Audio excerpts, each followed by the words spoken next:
یک ماه پس همین پول میبیام گیره پول من خودم بردم میتم شما من اومده پول میگیرم من گل پول میگیرم فهمیدید می آخران بار میگیرید من خودم جنجالی کی من السلام و علیکم السلام ما شما نمیشناسم کی شما او یک هفته پیش اومده پرده قرض گرفته رفتی و خیلی پرده او از خیتای بار آورده بودم کو گفتی که بعد یک هفته پولش میتیم من دویم هفته او کی میتی هم پرده ما چسبونیم بعد پولش آورده میتم خواهر خیلی بای نکنید ما هر کس هر چی نمیگیرم من عجایب گپ میزنم خواهر یک بار دیگه گپ میزنم روی خط میزنم فهمیدید می پولمته من چیکار دارم روی خط یک بار دیگه گپ خط میزنم پول مولی افتادم پولمته یک هفته گفتی دویم هفته ای شما چه میخزنه که چطاق بودیدن او من باید خطای رو من میفهمیدم برای بار باید او روید خطای آخی او پولمته من روم های پول پرده که شما خطای میرید نکن وای خدایا میفهمیدم دست شما خطی تیو پا خطی دم میفهمیدم همین چطاق میشه من شما خاص نمیگرفتم همون پول سرت خورد جبار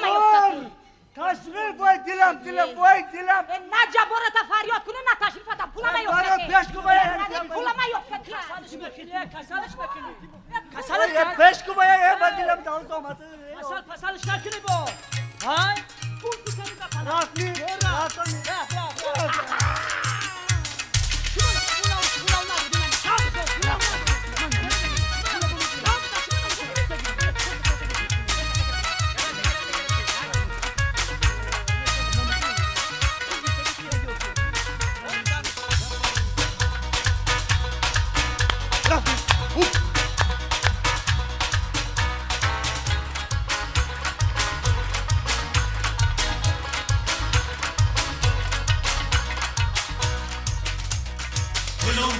پولمو من با تو مایلمو پولمو من با تو مایلمو قرضی مرا دوا بخشی من با تو قایلمو قرضی مرا دوا بخشی من با تو قایلمو پولمو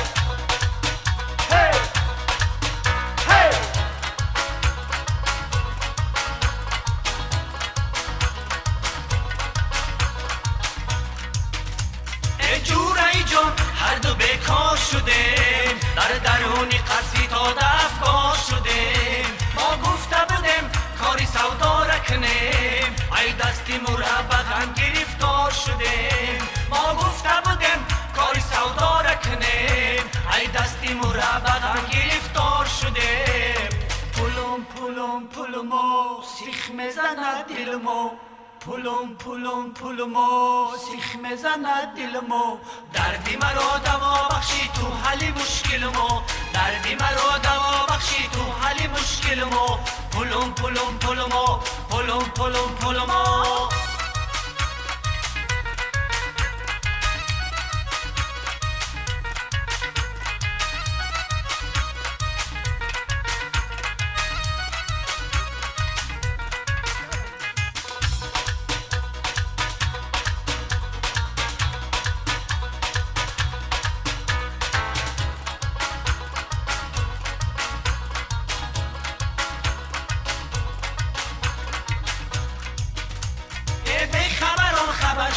از حال ما نادام بودیم گیره زد است این کاری ما از ما نصیحت قرض هیچگاه نگیره در راهی گریز گذشته از چند سال ما از ما نصیحت قرض هیچگاه نگیره در راهی گریز گذشته از چند سال ما گریز صاحبی پول آمد گریز صاحبی پول آمد اگر بعد از بیافتیم با زندان میبرد اگر بعد از بیافتیم با زندان میبرد گریز صاحبی پول آمد گریز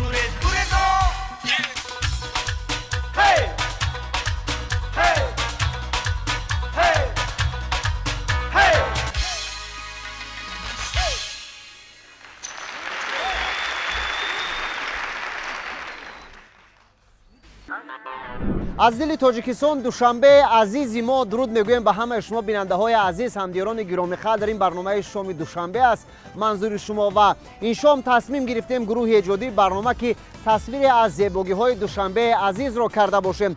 واقعا هم دوستان گرامی قدر طور همه ما و شما میدونیم همه جای دوشنبه عزیزی ما جای تماشاست و این شام ما همراه هموطنان عزیز یک جای سیر شامگاهی میکنیم، استراحت میکنیم، از باد و هوا و از فضای زیبای دیارمون حلاوت میبرداریم و بیاید یک جای سیر شامگاهی را ادامه میدهیم. رفتیم.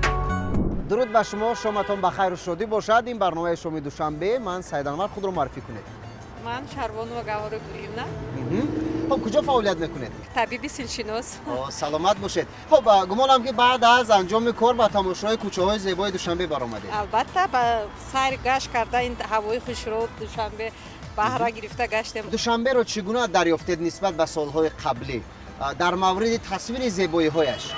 به حد دیگرگونی ها بسیار است. هر یک کرد میگردم وقتی که همین شکوفای لولایی و یوبا به حد خوشرو دیگرگونی به حد زیاد شده است. خب بهترین در مورد اونه که هر شام بعد انجام کار با تماشای دوشنبه عزیز میبرید و که گاه گاه؟ نه تست نه هر شام نه تست حلاوت میبردارید؟ البته. خب صحتمند باشید. بسیار تشکر برای صحبت. برای شما شام زیبا سیر و گشت خوب آرزو میکنیم. سلامت باشید. شام اطرالود وطن به همتون مبارک همدیاران عزیز. اینجا شهر دوشنبه است، شهر آرزوها، شهری پر از گل، شهری که ساکنان هر بگاه به تماشای کوچه های گلپوش و زیبایش میبرایند و از باد و هوا و از فضا و از نسیم فارم این دیار اجدادی قلب تاجیکستان دوشنبه نازنین حلاوت میبردارند. این برنامه شام دوشنبه هستم دیاران عزیز. برای همه شما شام زیبا، شام پر از محبت را آرزو میکنیم و همراه ساکنان کشور سیر و سیاحت. سلام علیکم، شامتون بخیر و شادی. این برنامه شام دوشنبه است از تلویزیون سفینه. بید شناس میشویم. من سعید انور. نام شما؟ نام ما مملکت. خب سیر شامگاهی دارید؟ دوشنبه عزیزی ما به نظر شما چگونه شده است؟ بسیار زیبا شده. من خودم از طرف خودجان در اسفر برای تماشا آمدم. بسیار تشکر، خوش آمدید به دوشنبه. سلام علیکم، شامتون بخیر. این برنامه شام دوشنبه است. بیاید خود را معرفی کنید. من سفر مزفرم. خب سیر شامگاهی دارید؟ بله. چگونه از دوشنبه عزیزی ما؟ زیبا شده، از روز بر روز زیبا می شود. ما که در تحصیل میکنیم، هر تحصیل همین شامگاه میبرایم، سیر و گشت میکنیم. کجا تحصیل میکنید؟ کالج جمهوری. کالج طبی. بله. خب بهترین سیر شامگاهی چگونه است در کوچه های زیبای دوشنبه؟ چگونه حلاوت میبردارید؟ حلاوت خوب، هوای تازه، هوای نغز، هوای بهارانه. سلامت باشید. تشکر. درود میگویم به شما، شامتان بخیر و شادی باشد. خیلی شادیم از دیدار شما.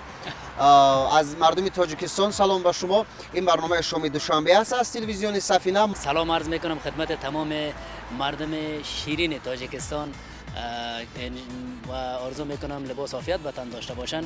چند روز است که در دوشنبه عزیزی ما مهمونید؟ حدود 15 روز شد. 15 روز شد که اینجا هستیم. خب چی برداشت کردید از زیبایی های دوشنبه ما؟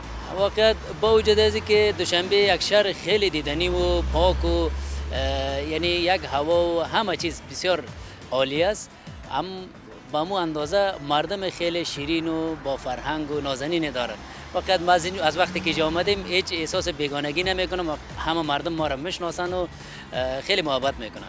خب صحتمند باشید. از استقبال گرم ساکنان دوشنبه علاوه خصوص تاجیکستان خیلی گمانم که خرسند هستید. نه تنها دوشنبه، بعض ولایتایی که بیرون از دوشنبه است رفتیم اونجا هم همه میشناسن و خیلی محبت میکنن. خیلی خوشحال هستم ازشون. خب گمانم که سالهای پیش هم به دوشنبه آمدید. نه خیر، یه بار اول است. بار اول است.